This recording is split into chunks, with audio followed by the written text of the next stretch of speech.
All right, so today we're going to be diving into all this stuff about Rick Rubin. Oh, yeah. Yeah, and, Big stack. big stack, right? A lot of articles, interviews, all about him. And, I think most people, when they think Rick Rubin, they think music producer. Sure.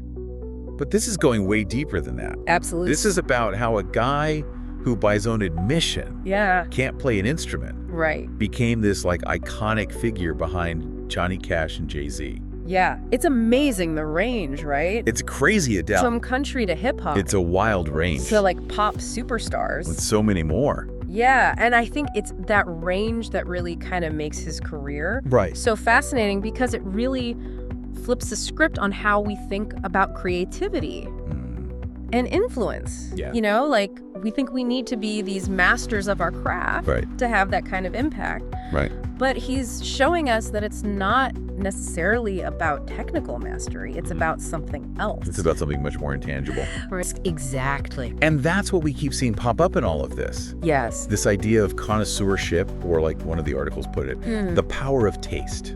Yeah, that's really the thread that runs through all this material. Right. And what I find fascinating is how Rubin actually defines taste. Okay. He doesn't see it as this elite skill. Right. Reserved for, Like only for the chosen few. Exactly. Only for master sommeliers or something. Right. He's saying it's this deeply personal thing we all possess. Yeah. And it's something that we all can hone and develop. So it's almost like saying that we're all experts in our own right. Based on what we gravitate towards. Precisely.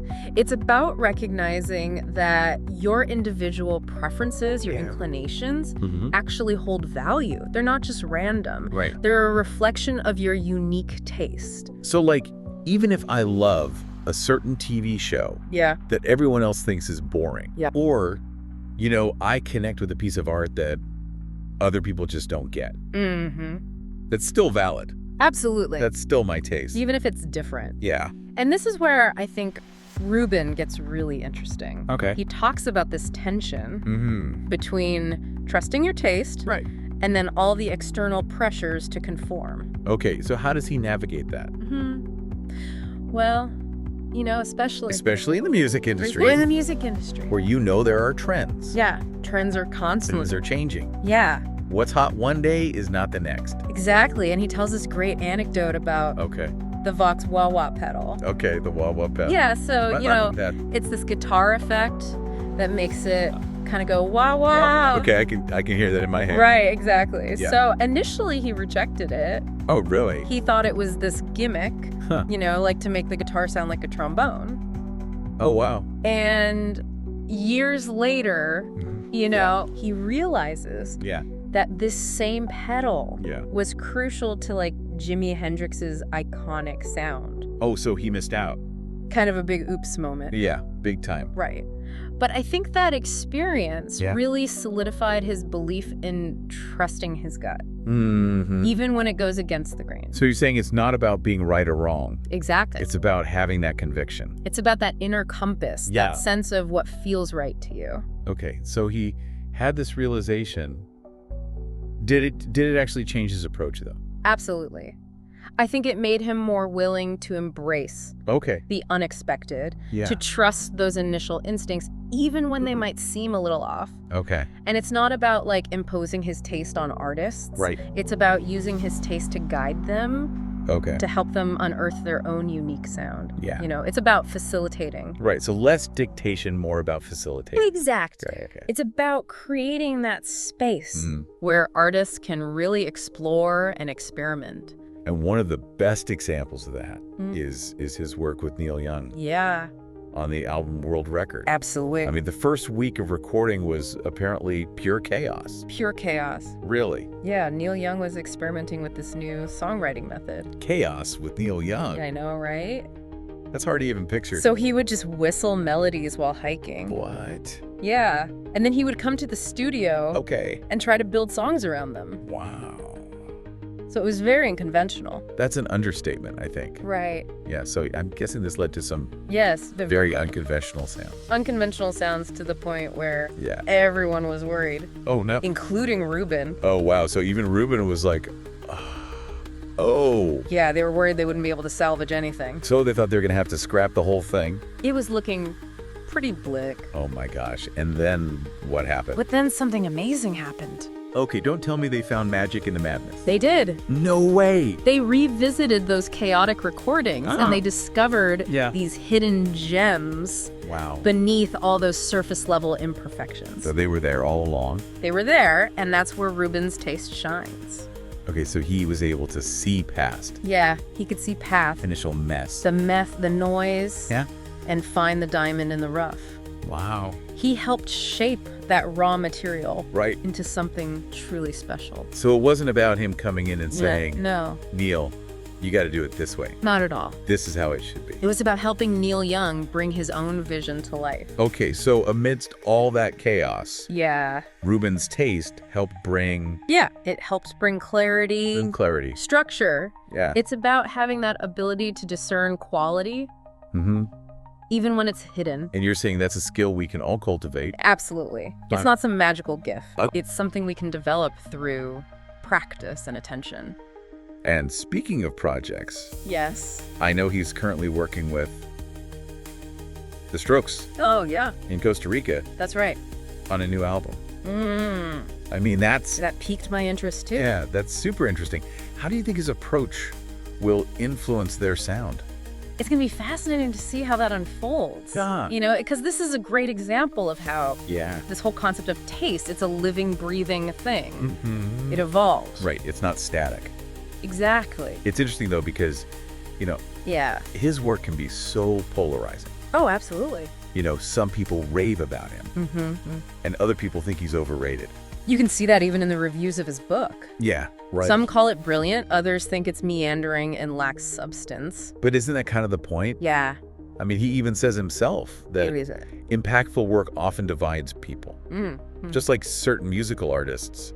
Totally, you either love them or hate them. There's no in between. Right. And I think that's part of what makes his work so compelling. He's not afraid to take risks. Right. To push boundaries. And sometimes that's going to rub people the wrong way. Yeah, I can see that. But it also leads to those moments of true brilliance. Right, those breakthrough moments. That exactly leave a mark. And that's what we're going to be exploring further as we dive deeper into... We go through all this material. All this material on Rick Rubin. Yeah, it's going to be good. I think so. All right, let's take a quick break and then we'll come back and we'll keep going. Sounds good. And you know, this whole thing about taste, it actually brings up a really fascinating parallel outside of music that I think you'll find really insightful. Okay, I'm intrigued. Lay it on me. All right, so there's this other figure who really championed this idea of taste as being central to his success. Okay, who are we talking about? Steve Jobs. I like Steve Jobs. Yeah. As in Apple Steve Jobs. The one and only. Okay, but what does tech have to do with music? Well, that's what makes this connection so fascinating. Okay. You have Rubin and Jobs, right?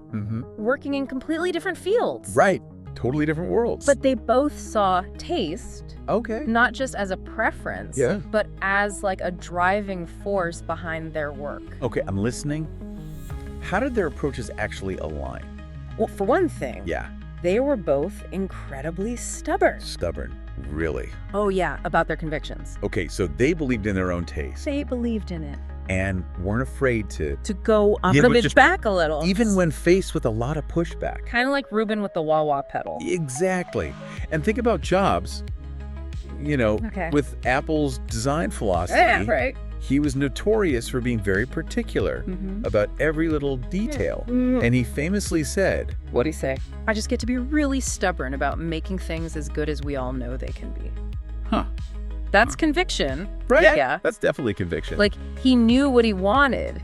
Yeah. And he wasn't going to compromise. So that's one parallel. Conviction. Anything else? Yeah. They both saw taste as something that could be cultivated, refined over time. Oh, interesting. So it's not like you're just born with good taste. It's not like some innate thing. No. It's a skill you hone. Okay, so it's not just about having it. Right. It's about making it better. It's about constantly pushing yourself to make it even better. Okay, how do you do that? Well, Jobs talked about how taste gets more refined as you make mistakes. Okay, so you learn by doing. You learn by doing, by experimenting, by failing even. Right. And for Rubin, it's about actively seeking out new experiences. Okay. You know, new music, new art, Yeah. Things that challenge his perspectives. So it's about always trying to expand. It's about that constant evolution. Your horizons. Exactly. Okay, I like that. And, maybe most importantly, yeah, both Rubin and Jobs had the courage to ignore trends. So they weren't chasing fads, No. trying to please everyone? They were focused on creating things that they genuinely believed in. Even if it meant going against the grain. Going against what everyone else was doing. Exactly. And as we've seen with Rubin, that often leads to... But that's often where the magic happens. The most groundbreaking work. Yeah. Okay, this is all blowing my mind. And there's this anecdote about Bill Gates. Yeah. Of all people. I know. Admitting that he wished he had Steve Jobs' taste. Can you believe that? Bill Gates sees. Mr. Microsoft himself. Bill Gates himself. That's wild. Right. In an interview, he talked about how Jobs had this intuitive taste. Okay. Both for people and products. Wow. And he called Jobs' way of doing things magical. That's high praise. Yeah. It is high praise coming from someone like Bill Gates. Coming from Bill Gates. Yeah, it really speaks to the power of this idea. But how do we, as listeners, apply this to our own lives? Right. We're not all music producers or, tech visionaries. Tech visionaries, right? That's the exciting part. Hey. Connoisseurship isn't just for artists or entrepreneurs. It's a valuable skill for anyone. So what you're saying is it doesn't matter. It doesn't matter. What you do. What you do. You can apply this. You can apply this. To your life. To your life. Okay, I like that. So think about it. What are you passionate about? Okay. What are your areas of strong taste? Well, it could be anything. Right. It could be anything. Food, fashion. Absolutely. Books, design. Anything. The list goes on. The list goes on and on. So the key is to figure out. Yeah. Figure out. Where your taste really shines. Where it shines through. And then what? And then ask yourself. Yeah. How can honing that taste lead to better decisions? Yeah. Better creations? Yeah. Or even just more enjoyment in life. Okay, so if I'm really into, let's say, interior design. Okay, yeah. I should focus on developing my eye for, Yeah, for what looks good. What looks good. What feels right. What feels right in a space. Exactly. And don't be afraid to trust your gut. Okay. You see a piece that speaks to you. Yeah. Even if it's not trendy. Go for it. Because it's about creating a space that reflects your personal taste. Yeah. That brings you joy. It's about what makes you happy. Exactly. And that applies to everything. Not just physical objects. Not just physical objects. It could be the books you read, the music you listen to, even the people you surround yourself with. The company you keep. Exactly. It's about curating your life. Yeah. Based on what truly resonates with you. So it's all about being true. It's about authenticity. To yourself. To yourself, yeah. It's about cultivating that inner sense of what's good, what's beautiful, what's meaningful. And letting that be your guide. Be your guide. Yeah, in your choices and your actions. Okay, so we're not just talking about having good taste in clothes or music. It's bigger than that. It's about recognizing that taste. Yeah. It's not frivolous. Right. It's a powerful tool. Yeah. For shaping a more fulfilling life. I like that, a more fulfilling life. Okay, so we've gone really deep on Rick Rubin. Yeah, we have. He from his unusual approach to music, to this emphasis on taste being such a driving force in his success. Yeah, that's been a recurring theme for sure. And we even brought in Steve Jobs. Right, completely different field. Totally different field, but that same philosophy. The same underlying philosophy. Right. So what does this all mean for us? Well, I think it's a powerful reminder that we all have this ability to recognize quality, to know what resonates with us on a deeper level. It's like we're giving ourselves permission to trust our gut. Exactly. To really believe in our own sense of what's good, what's beautiful. Even if it goes against popular opinion. Right. Rubin himself talks about this. What does he say? He encourages people to do what's personal to you, take it as far as you can go, really push the boundaries, and people will resonate with it if they're supposed to resonate with it. Wow. But you can't get there the other way. So powerful. Yeah. There's something really liberating about that. It is liberating, right? Yeah, like he's saying stop trying to please everyone. Please everyone. Yeah. Stop chasing trends. Just be you. Just focus on what feels authentic to you. And that authenticity. That's what connects. That's what shines through. Yeah, that's what makes art music, even products, truly stand out. So now I'm wondering, what if Rubin and Jobs had played it safe? What if they hadn't trusted their gut? Right. What if they hadn't pushed those boundaries? Would we even have the same music? It makes you think. The same technology. Right. Would we have the same iconic music, the same groundbreaking technology if they had just followed the crowd? Wow. This whole deep dive has really shifted my perspective on taste. It's more than just, It's not just about what I like. Yeah. It's not just preference. It's something much deeper than that. It's about that deeper understanding. Right. Of quality. Like you said. Of what resonates with us. It's that thing that just clicks. Yeah, on a fundamental level. And you know what? What's that? We can all develop that. We can. We can all learn to trust our gut, refine our taste. Yeah. Use it as a guide in our lives. It's a journey. It's a journey. And it's one that's worth taking. And it's ongoing. Yeah, it never really ends. So as we wrap up this deep dive into the world of Rick Rubin and the power of taste, I'm left with a sense of possibility. Me too. I mean, if a guy who can't play an instrument can shape the sound of modern music. Exactly. Imagine what we can all achieve. Yeah. If we just tap into that unique sense. Our own sense of what's good. What's beautiful. What moves us. Yeah. So big takeaway. Trust yourself. Trust yourself. Embrace your individuality. Embrace your individuality. And just go for it. Go for it. Make something meaningful. That's it. All right, that's our deep dive into Rick Rubin. That's a wrap. And the power of taste. Until next time. See ya.